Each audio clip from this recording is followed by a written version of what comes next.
दोस्तों, डिजिटल रोज एजुकेशन का online platform पर आपका स्वागत है।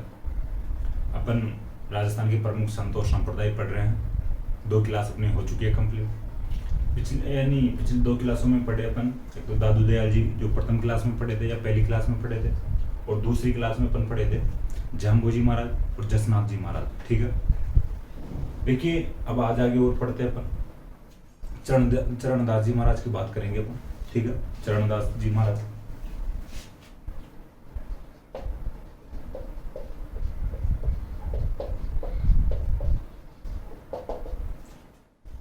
देखिए,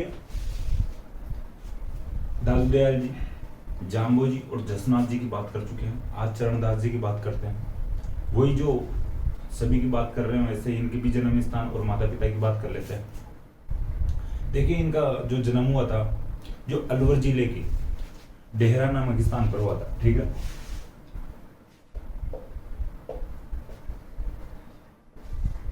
अलवर में एक स्थान है डेहरा नामक। ठीक है, यहाँ पर इनका जन्म हुआ था। उनके माताजी और पिताजी का नाम था, यानी पिताजी का नाम मुरलीधर जी था और कुंजोबाई इनकी माताजी का था। ठीक है, मुरलीधर जी और कुंजोबाई।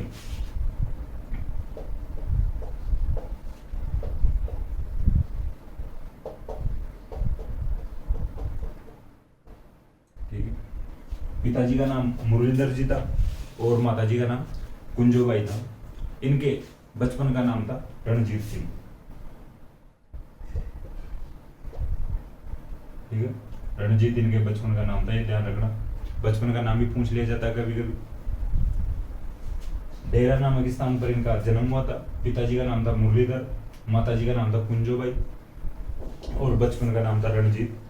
देखिए, इनके जो गुरु का नाम सुखदेव था। ठीक है,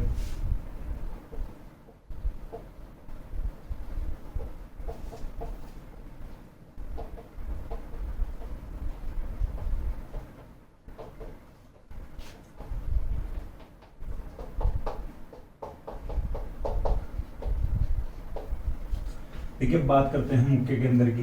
तो मुख्य केंद्र भाई दिल्ली में बनाते हैं। ठीक है, अपना जो मुख्य केंद्र, इनको लग रहा था कि राजस्थान में पहले इंस्टीट्यूट खूब खुल चुके हैं। जसनाथ जी महाराज खोल रखे हैं, जाम्बो जी महाराज खोल रखे हैं। ठीक है, तो अपन दिल्ली की तरफ चलते हैं और बड़ी कोचिंग खोलेंगे, यूपीएससी टाइप की कोचिंग खोलेंगे, आईएएस की तैयारी करवाएंगे। ठीक है, तो ये हेडक्वार्टर बनाते हैं अपना दिल्ली में।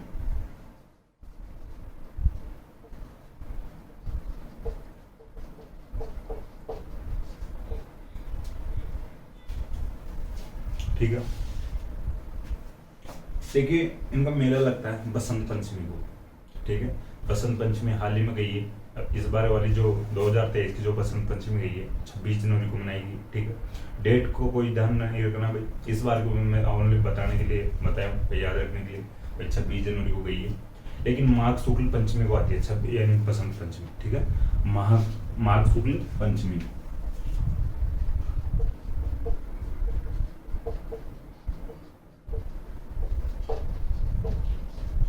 का मेला है जो बसंत पंचमी के दिन मनाया जाता है।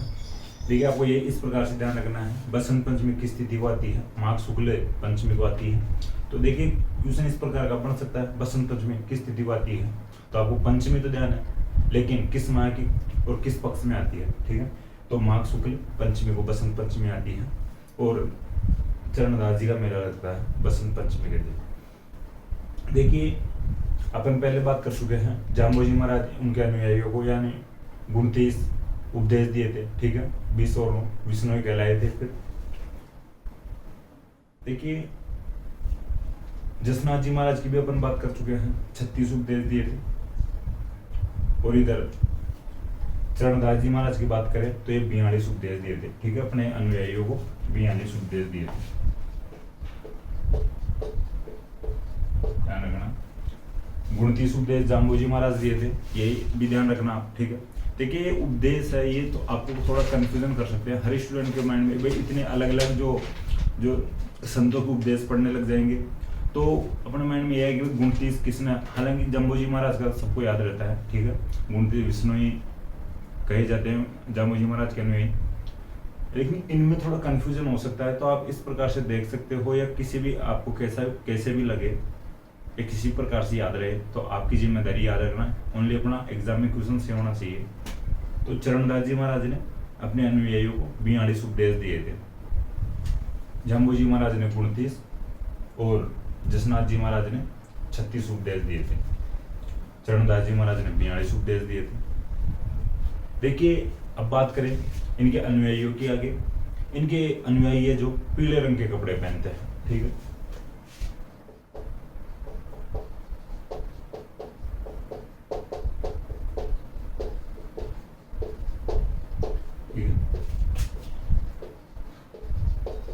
जो इनके अनुयायी है चरणदास जी महाराज के, वो पीले रंग के कपड़े पहनते हैं।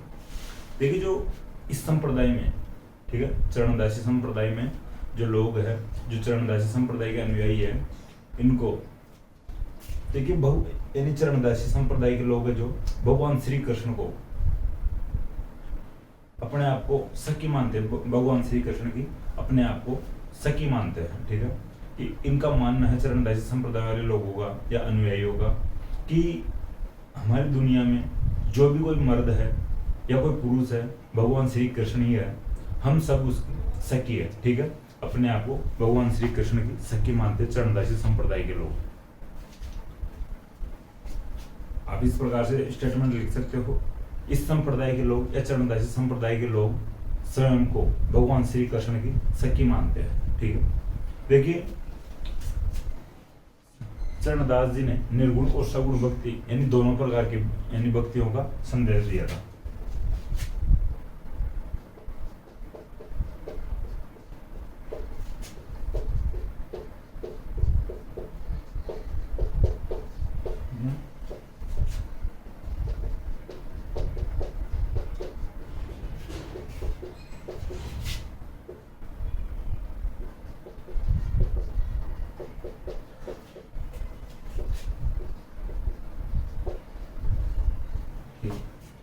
इस संप्रदाय के लोग हैं जो अपने आप को या स्वयं को भगवान श्री कृष्ण की सखी मानते हैं।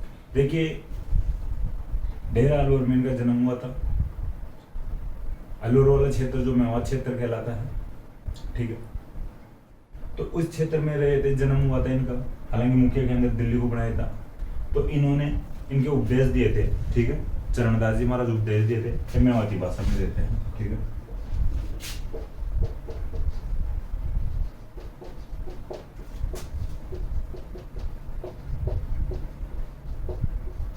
मेवाती भाषा में उपदेश देते हैं चरणदास जी महाराज। देखिए, ये भविष्यवाणी भी करते थे और भविष्यवाणी भी ऐसी किए थे, बहुत ही बड़े स्तर पर भविष्यवाणी किए थे इन्होंने चरणदास जी महाराज, ठीक है। नादिर शाह के आक्रमण की भविष्यवाणी की थी चरणदास जी महाराज ने कि भारत पर नादिर शाह नाम जो आक्रमणकारी आक्रमण करेगा, ठीक है, भविष्य में। तो इन्होंने नादिर शाह के आक्रमण की भविष्यवाणी की थी। लेकिन नादिर शाह ईरान का शासक था, ठीक है। ईरान का बादशाह था नादिर शाह। 1739 में भारत पर आक्रमण भी किया था, इनकी भविष्यवाणी भी सही हुई थी, ठीक है। ईरान का बादशाह था नादिर शाह। 1739 में भारत पर आक्रमण करता है। यानी इस समय दिल्ली का जो बादशाह था, देखिए, मोहम्मद शाह रंगीला था, ठीक है। दिल्ली का जो बादशाह था, मुगल बादशाह मोहम्मद शाह रंगीला था। नादिर शाह ने ढंग से लूटपाट की थी, कत्लेआम करवाया था। कोहिनूर हीरा और मयूर सिंहासन लूट कर ले गए थे यहाँ दिल्ली से, ठीक है। देखिए, नादिर शाह की और बात बताऊं, इसका जो शासन काल रहा था 1719 से 1748 तक रहा था, ठीक है। तो देखिए, जो अदर फैक्ट है फिर मैं बताने की कोशिश कर रहा हूँ, आप भी थोड़ा ध्यान रख लिया करो, क्वेश्चन बन सकता है। नादिर शाह का जो शासन का, यह नादिर शाह कहाँ का बादशाह था, ये थोड़ा ध्यान रख लेना। ये जो शासनकाल तो अपने भारत वाले जो शासकों का रह जाए यार, वो ही बड़ी बात है। तो ये तो ईरान का था, लेकिन फिर भी मेरे सामने आया था तो मेरे को पता था, तो मैंने बता दिया आपको। 1719 से 1748 तक नादिर शाह का शासनकाल रहा था। 1739 में भारत पर आक्रमण किया था। इस समय दिल्ली का बादशाह था मोहम्मद शाह रंगीला, और मोहम्मद शाह रंगीला का वास्तविक नाम रोशन अख्तर था, ये भी थोड़ा ध्यान रख लेना। रोशन अख्तर दिल्ली से या भारत से कोहिनूर हीरा और मयूर सिंहासन लूट कर ले गया था नादिर शाह, ठीक है, तो ये थोड़ा ध्यान रखना। मोहम्मद शाह रंगीला इसको नहीं हरा पाता है, नहीं भगा पाता है भाई, ये खुद इसके नाम में रंगीला आ रहा, रंगीन परिस्थिति वाला बंदा था, ठीक है, तो ध्यान रखना। नादिर शाह के भारत पर आक्रमण की भविष्यवाणी की थी चरणदास जी महाराज ने, ठीक है। देखिए इनकी कुछ जो शिष्याएं हुई है उनके मैं आपको नाम बताऊं। एक तो दयाबाई हुई थी इनकी शिष्या, और एक सहजोबाई हुई थी, ठीक है, मैं लिखता हूँ आपको।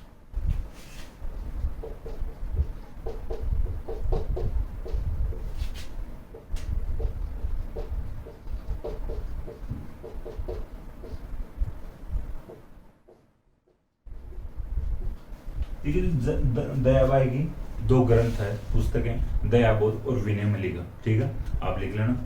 दयाबाई की जो दो पुस्तकें हैं, दयाबोध और विनय मल्लिका, ठीक है। और जो सहजोबाई की है सहज प्रकाश है, ठीक है। सहजोबाई की जो पुस्तक है सहज प्रकाश है, आप लिख लेना। सहजोबाई की सहज प्रकाश और दयाबाई की दयाबोध और विनय मल्लिका।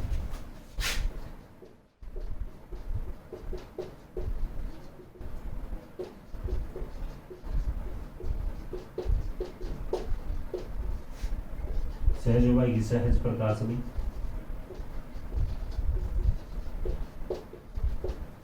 ठीक है, फिर कंप्लीट हो चुके हैं चरणदास जी महाराज। देखिए एक और फैक्ट लिखना चाहो तो लिख लेना।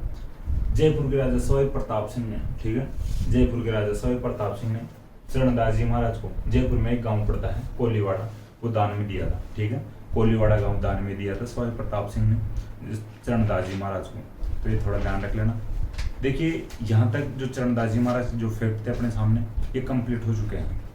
देखिए अब और जो पढ़ते हैं अलग आगे जो संत हैं राजस्थान के वो और पढ़ते हैं। लालदास जी की बात करते हैं आगे। इनकी अगर अपन रिवीजन की बात करें चरणदास जी की तो इस प्रकार है। देखिए इनका जन्म हुआ था डेरा अलवर में। मुरलीधर इनके पिता का नाम था, माता जी का नाम था कुंजोबाई, रणजीत इनके बचपन का नाम था और सुखदेव गुरु का नाम था। मुख्य के अंदर दिल्ली को बनाते हैं, मेला इनका बसंत पंचमी को लगता है, ठीक है। इधर बात करें इन्होंने 42 उपदेश दिए थे और इनके अनुयायी ये जो पीले रंग के या येलो कलर के कपड़े पहनते हैं, निर्गुण और सगुण दोनों प्रकार की भक्ति का इन्होंने संदेश दिया था। इनके अनुयायी जो स्वयं को भगवान कृष्ण की सखी मानते हैं और मेवाती भाषा में इन्होंने उपदेश दिया था। और इनकी दो शिष्याएं हुई हैं, दयाबाई जिनकी पुस्तकें हैं दयाबोध और विनय मल्लिका, और सहजोबाई हुई है एक शिष्य जिनकी पुस्तक है सहज प्रकाश, ठीक है। यहाँ तक इनका रिवीजन ये फैक्ट है, ये ध्यान रख लेना। अब बात करते हैं लालदास जी की।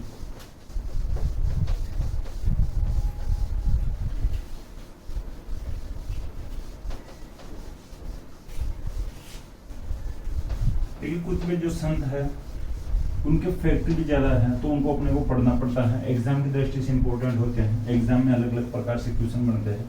कुछ जो संत आएंगे अभी उनको अपन बात करेंगे तो उनके फैक्ट अपने सामने कम है तो उनकी बातें कम करेंगे, ठीक है। लालदास जी की बात करते हैं पहले। लेकिन उनके पिताजी का नाम चांदमल था, ठीक, और माता का नाम समदा था।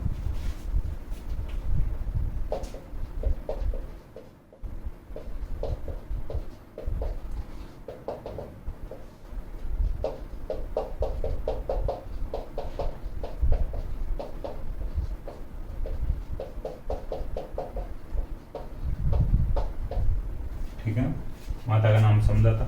देखिए इनका जन्म हुआ था वो अलवर जिले के दौड़ी धूम नामक स्थान पर।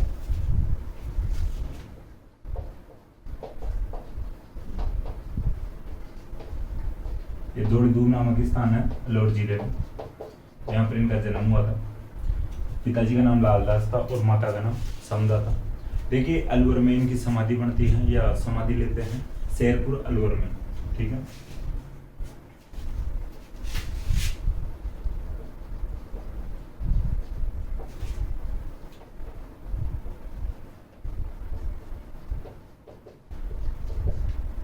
समाधि लेते हैं अलवर जिले की शेरपुर नामक स्थान पर। लेकिन इनका मुख्य केंद्र था वो नंगला जहाज था जो भरतपुर में है, ठीक है। नंगला जहाज भरतपुर को मुख्य केंद्र बनाते हैं। लेकिन नंगला जहाज भरतपुर आपको पीछे लोक देवता याद आ रहे होंगे, देव बाबा का मुख्य केंद्र भी नंगला जहाज था, ठीक है। तो लालदास जी का मुख्य केंद्र भी हेडक्वार्टर एक प्रकार से नंगला जहाज भरतपुर में था।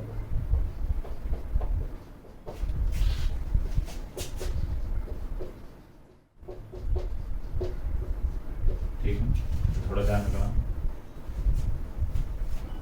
लालदास जी का मुख्य के अंदर नंगला जहाज भरतपुर, देव बाबा का मुख्य के अंदर नंगला जहाज भरतपुर। देखिए एक वर्ष में 2 बार मेले लगते हैं इनके, ठीक है। आश्विन शुक्ल एकादशी को लगता है और माघ पूर्णिमा को लगता है।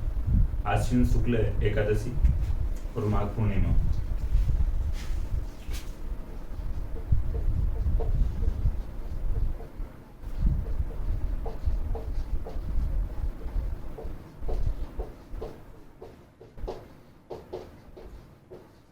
ठीक है, एक मेला लगता है आश्विन शुक्ल एकादशी और दूसरा मेला लगता है माघ पूर्णिमा। ठीक है, माघ पूर्णिमा को और फिर याद आना चाहिए आपको, बेणेश्वर मेला भी लगता है। ठीक है, माघ पूर्णिमा को बेणेश्वर मेला भी लगता है और एक मेला लगता है इनका आश्विन शुक्ल एकादशी को। देखिए गुरु बनाते गद्दन चिश्ती को।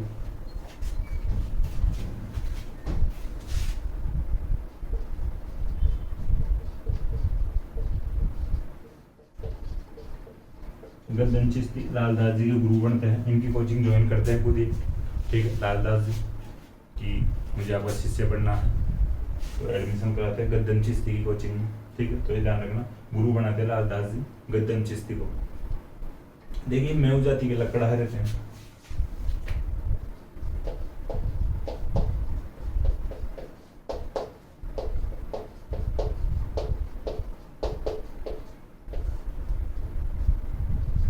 ठीक है, मेव जाति के लकड़हारे रहते लालदास जी भाई। मेव जाति के थे, लकड़ी काटने का काम करते थे। ठीक है, फिर बाद में संत बन गए, उपदेश देने लग गए। ठीक, तो ध्यान रखना, मेव जाति के लकड़हारे थे लालदास जी महाराज। देखिए फिर इन्होंने भी वही बात कि मेवाती भाषा में उपदेश दिए थे भाई। अलवर में इनका जन्म हुआ था तो वही मेवात वाला क्षेत्र। ठीक है, तो मेवाती भाषा में उपदेश दिए थे।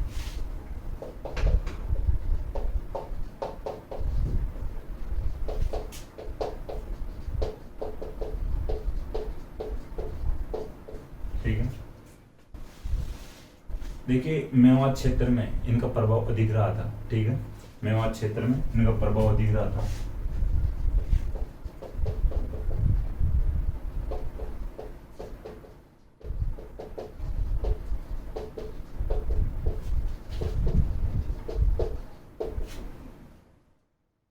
ठीक है, अभी चरणदास जी पढ़े हैं, उनका भी जो अलवर वाला जो क्षेत्र था मुख्य क्षेत्र था उनके लिए भी। ठीक है, हालांकि वो मुख्य के अंदर दिल्ली को बना लेते हैं, लेकिन देखिए ऑप्शन में भी अगर चरणदास जी और लालदास जी आ जाए, क्वेश्चन बने कि मेवात क्षेत्र में किस संत का प्रभाव अधिक था, और ऑप्शन में चरणदास जी और लालदास जी आ जाए तो लालदास जी का करना आपको। ठीक है, लालदास जी का प्रभाव मेवात क्षेत्र में अधिक रहा था। ठीक है, ध्यान रखना। इनका मुख्य ग्रंथ है पुस्तक, मुख्य पुस्तक थी लालदास चितावनियां।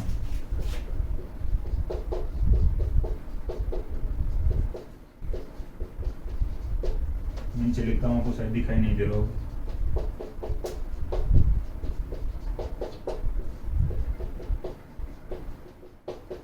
ठीक है, मुख्य पुस्तक या मुख्य ग्रंथ था लालदास चितावनियां, लालदास की चितावनियां। देखिए जहां तक ये कंप्लीट हुआ है लालदास जी को कंप्लीट कर लिया अपन। लालदास जी का रिवीजन करें तो देखिए इस प्रकार से आप कर सकते हो। लालदास, देखिए ये पिताजी का नाम चांदमल था, मैं शायद शुरू में बोला था लेकिन लिखने में वापस लालदास लिख दिया।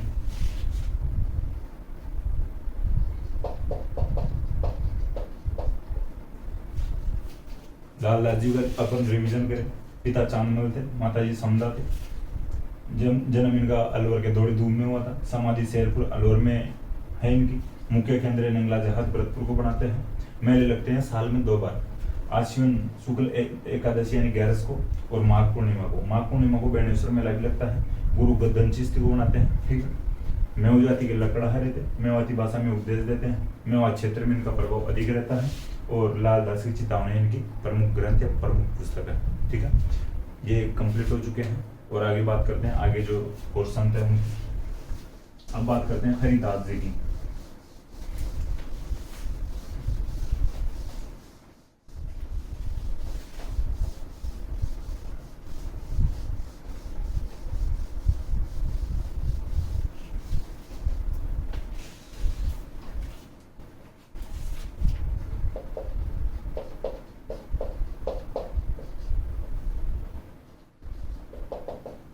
देखिए इनका जो वास्तविक नाम है हरि सिंह सांकला था। ठीक है, हरिदास जी का वास्तविक नाम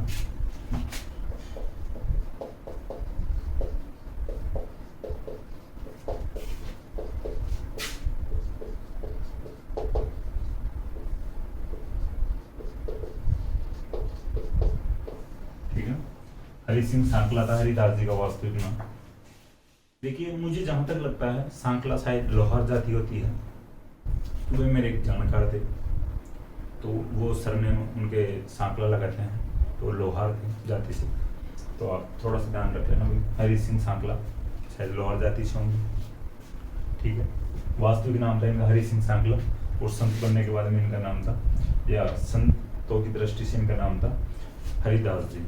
ठीक है, ध्यान रखना। देखिए इनका जन्म नागौर में होता है। नागौर में एक स्थान पड़ता है कापड़ोद।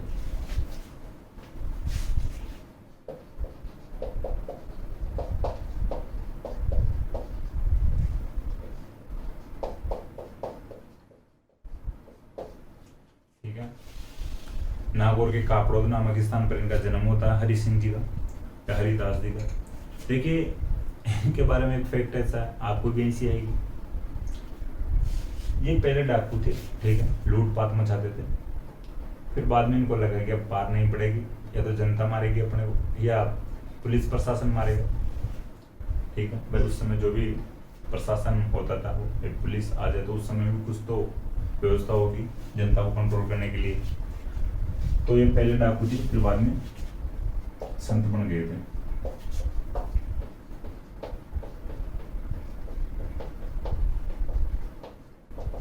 ठीक है, पहले डाकू थे, बाद में संत बन गए थे। देखिए इनके जो मुख्य के अंदर इस समाधि स्थल की बात करें तो गाड़ा नामक स्थान है नागौर के डीडवाना में। ठीक है,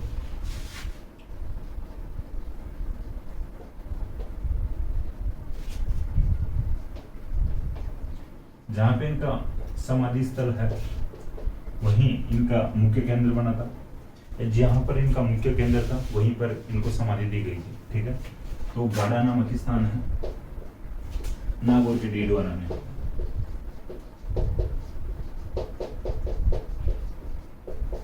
ठीक है, डीडवाना नागौर में गाड़ा नामक स्थान है, यहाँ पर इनका समाधि स्थल या मुख्य केंद्र है हरिदास जी का।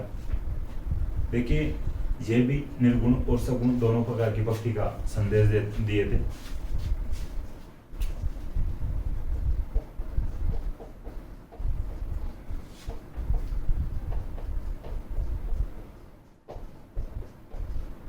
ठीक है, हरिदास जी भी निर्गुण और सगुण दोनों प्रकार की भक्ति का संदेश दिए थे। ठीक है, देखिए इन्होंने ये जो संप्रदाय चलाया था उसका नाम निरंजनी संप्रदाय या हरिदासी संप्रदाय था। ठीक है, इन्होंने हरिदासी या निरंजनी संप्रदाय चलाया था।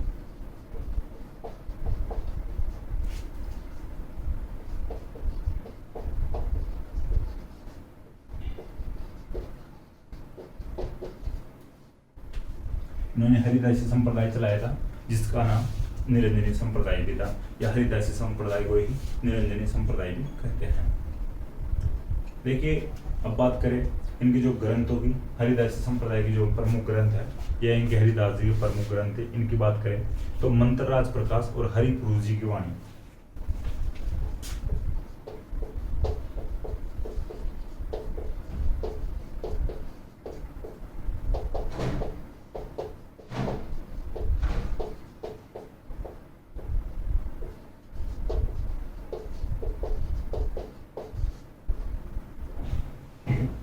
हरिदास जी के जो प्रमुख ग्रंथ है इनमें मंत्रराज प्रकाश और हरिपुरुष जी की वाणी ये प्रमुख ग्रंथ है। ठीक है, तो ये कंप्लीट हो चुके हैं। इनका रिवीजन करें एक बार फिर से। तो वास्तविक नाम इनका था हरि सिंह जी सांकला। इनका जन्म हुआ था कापड़ोद नागौर में, पहले डाकू थे, बाद में संत बन गए थे। इनका मुख्य केंद्र समाधि स्थल है तो एक गार्डन नागौर में है, डीलवाना में पड़ता है।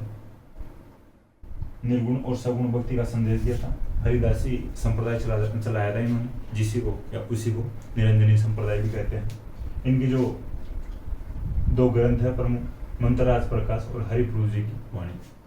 ठीक है, ये मुख्य केंद्र ध्यान रख लेना, गाड़ा डीडोना नागौर में। अब बात करते हैं बालनंदाचार्य जी की। देखिए बालनंदाचार्य जी की बात करें अपन, इनका जो मुख्य केंद्र था लोहारगढ़ झुंझुनू में था। ठीक है, लोहारगढ़ झुंझुनू में था।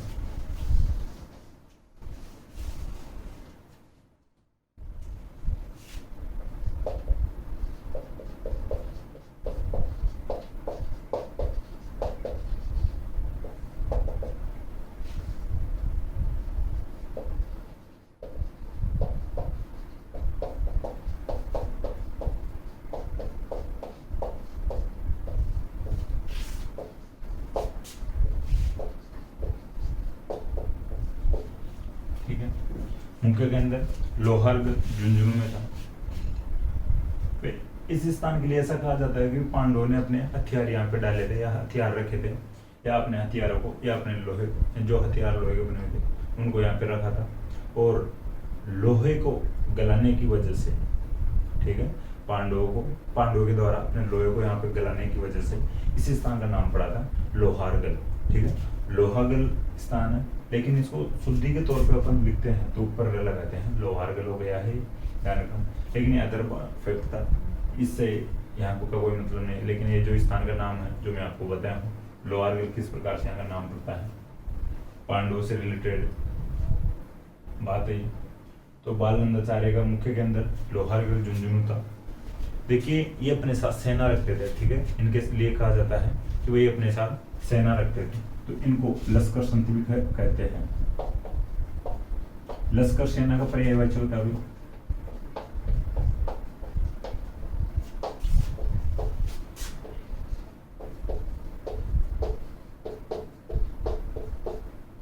ठीक है, अपने साथ सेना रखने के कारण इनको लश्कर संत भी कहते हैं। जो लश्कर है, जो सेना का पर्यायवाची, आप साइड में लिख सकते हो ब्रैकेट में। देखिए बालनंदाचार्य जी ने औरंगजेब के खिलाफ 52 मूर्तियों को बचाया था। ठीक है, औरंगजेब, इसका मतलब बालनंदाचार्य के समकालीन था। ठीक है, तो औरंगजेब इधर आक्रमण कर रहा था, हिंदू मूर्तियों को और मंदिरों को तोड़ रहा था।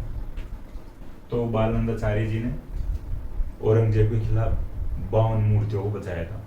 देखिए और भी जो राजाओं की हेल्प की थी बालनंदाचार्य जी ने, मेवाड़ के राज सिंह और मारवाड़ के दुर्गादास राठौड़ की सहायता की थी बालनंदाचार्य ने। देखिए आपको पता हो तो औरंगजेब के खिलाफ, यानी औरंगजेब के समकालीन उधर मेवाड़ में राज सिंह थे। अपन चारुमती वाली जो स्टोरी पढ़ चुके हैं पहले। ठीक है, आपको याद रखना चाहिए बात। तो मारवाड़ के दुर्गादास राठौड़ और मेवाड़ के राज सिंह की हेल्प की थी बालनंदाचार्य ने औरंगजेब के खिलाफ। क्वेश्चन बन सकता है, मेवाड़ के राज सिंह की औरंगजेब के खिलाफ किस संत ने हेल्प की थी या सहायता की थी? तो बालनंदाचार्य जी ने मेवाड़ के राज सिंह की औरंगजेब के खिलाफ सहायता की थी और मारवाड़ के दुर्गादास राठौड़ की औरंगजेब के खिलाफ सहायता की थी। ठीक है, ये भी आप लिख लेना। अब बात करते हैं नवलदास जी की।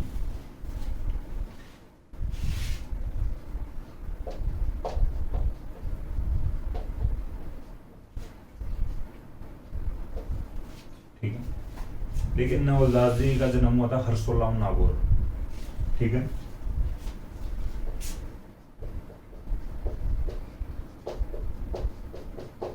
नागौर में एक स्थान है हरसोला, तो यहाँ पर इनका जन्म हुआ था। ठीक है, नागौर के हरसोला में जन्म हुआ था नवलदास जी का। लेकिन नवलदास जी के बारे में और आगे बात करें अपन, तो इनका जो मुख्य केंद्र है, हेडक्वार्टर इन्होंने बनाया था, कोचिंग अपने डाली थी, वो जोधपुर में डाली थी। ठीक है, मुख्य केंद्र ये बनाते हैं जोधपुर को।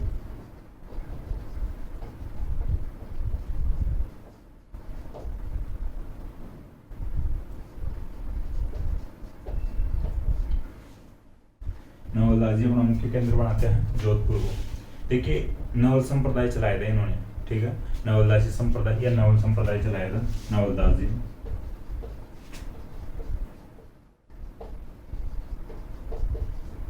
ठीक है, अब लिख सकते हो या तो नवलदासी संप्रदाय लिख सकते हो या नवल संप्रदाय भी लिख सकते हो।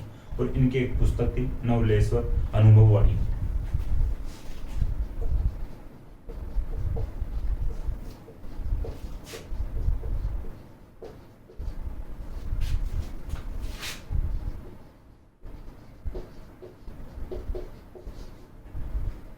ठीक है, नवल संप्रदाय चलाया था और नवलेश्वर अनुभववाणी इनकी पुस्तक थी। यही फैक्ट इनके बारे में, नवलदास जी के बारे में। जन्म हर्षोल्लाह नागौर में होता है, मुख्य केंद्र जोधपुर को बनाते हैं। नवल संप्रदाय इन्होंने चलाया था और पुस्तक थी इनकी, क्या पुस्तक है, नवलेश्वर अनुभववाणी। और अब आगे बात करें, दो और संतों की बात कर लेते हैं, ज्यादा फैक्ट नहीं, छोटे छोटे फैक्ट है। अब बात करते हैं संत लालगिरी जी की।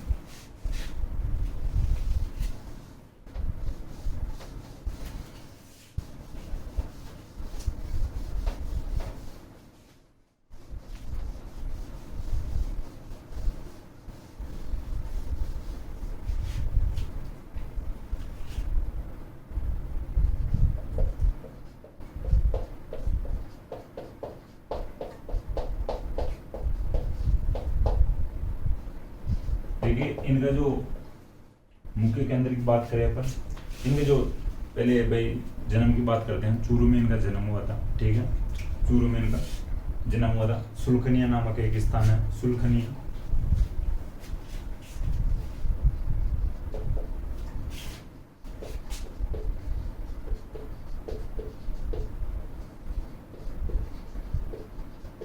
ठीक है, चूरू के सुलखनिया नामक स्थान पर इनका जन्म हुआ था। देखिए मुख्य केंद्र बनाते हैं बीकानेर को।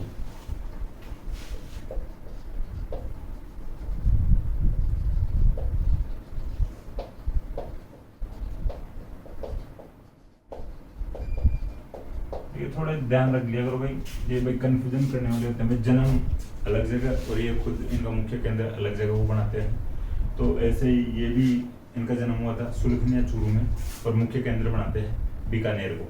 देखिए इन्होंने अलखिया संप्रदाय चलाया था। ठीक है, अलखिया संप्रदाय चलाया था इन्होंने।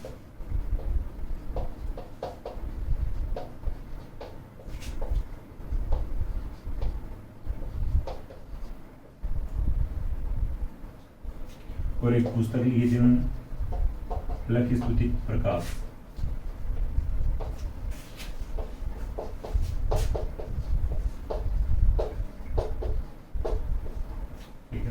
अलग स्तुति प्रकाश।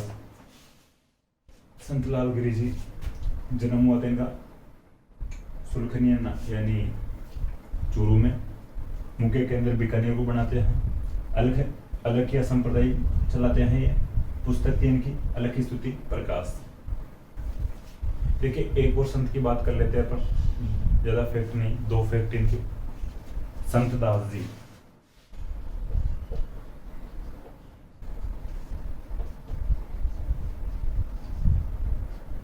ठीक है, देखिए इनके दो फैक्ट है। मुख्य केंद्र दांतड़ा भीलवाड़ा को बनाते हैं ये, और गुदड़ संप्रदाय चलाए थे इन्होंने।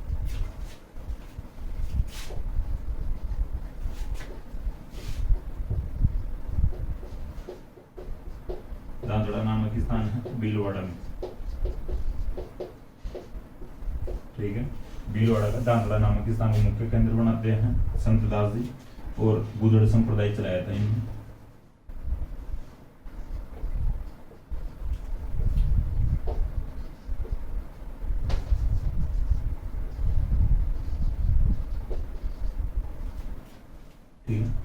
संत दास जी दांतड़ा भीलवाड़ा को मुख्य केंद्र बनाते हैं और एक संप्रदाय चलाते हैं गुदड़ संप्रदाय। देखिए ऐसा कहा जाता है इनके लिए भाई, संत दास गुदड़ी ओढ़कर बैठे रहते, गुदड़ी में ही ज्यादातर टाइम बिताते अपन। ठीक है, तो गुदड़ी में रहते रहते अपना संप्रदाय चलाते हैं, जो इनके अनुयायी थे, जो गुदड़ संप्रदाय के अनुयायी कहलाए हैं। देखिए आप लोगों में से ऐसा तो कोई बंदा नहीं होगा, ऐसा कोई स्टूडेंट नहीं होगा जो गुदड़ी नहीं जानता हो। ठीक है, गुदड़ी एक बिछाने का वस्त्र होता है एक प्रकार से।